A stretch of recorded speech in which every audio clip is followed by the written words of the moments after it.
Excessive ambulance wait times can have a devastating impact on patients, but what about the impact on those on the other side? Members of the Welsh Ambulance Service have described the agony of knowing lives are at risk while they're stuck outside hospital. They say it's absolutely soul-destroying, but they also say when they report concerns to management, they feel they risk being punished. Our reporter Charanpreet Khera has been speaking to ambulance workers on the front line. This is her special report.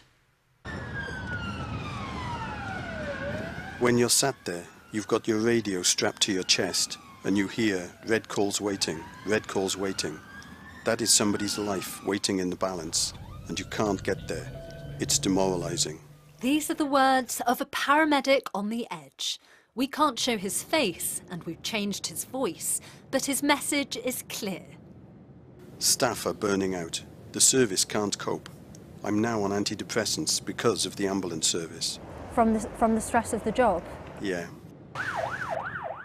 That stress intensified during the pandemic, and the army were repeatedly drafted in to help.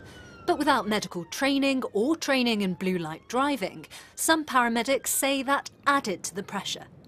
Soldiers can't blue light drive an emergency ambulance. We get to patients who are time critical. I have to sit in normal road speed traffic with somebody who is critically unwell. They're flogging us, working us harder, bullying. Bullying?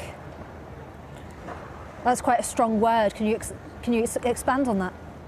If you raise any concerns, like staff have done working with military, they take you for capability and disciplinary procedures. The ambulance service denied this had ever happened. This paramedic, who also asked to be anonymous, said staff are too scared to speak up. The staff morale's at an all-time low. I just feel like if I'm raising a concern, management shouldn't be threatening to refer me to the registering bodies. They should be having a professional conversation. We asked Jason Killens, the head of Welsh Ambulance Service, if staff who didn't want to work with the military faced disciplinary action. It's certainly something that doesn't happen as far as I'm concerned, and I'm not aware of any cases where staff have been disciplined or reported to their professional body for raising concerns. Where people have raised concerns about working with the military, we have listened to those.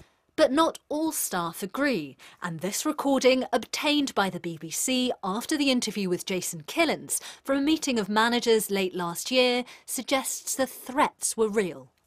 They got a lack of confidence or whatever. We support them through capability policy.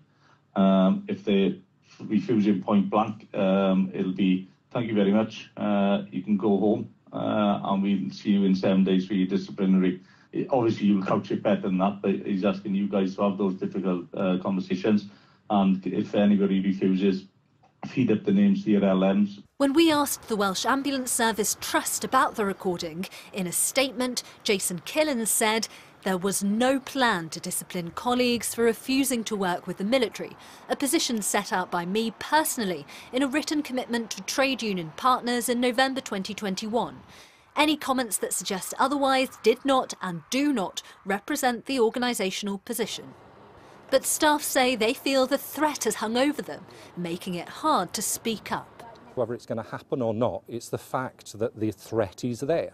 There is a clear culture of bullying. If you do not comply with what we tell you, we will punish you.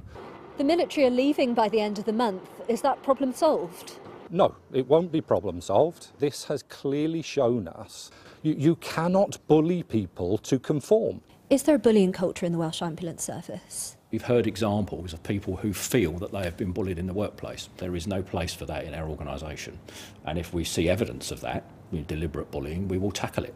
In a statement on behalf of the Welsh Ambulance Service Trust, Jason Killens added, no member of staff has been subject to disciplinary action or a Health and Care Professions Council referral for choosing not to work with the military, and that we have endorsed individual work plans for around 100 staff who have come forward with reasonable concerns.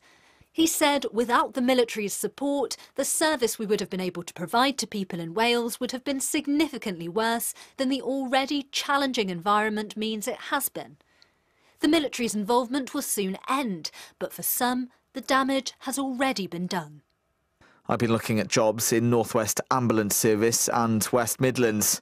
even though you were born and brought up in North Wales, it's got bad enough to leave? It's the last thing I want to do, but, you know, needs must.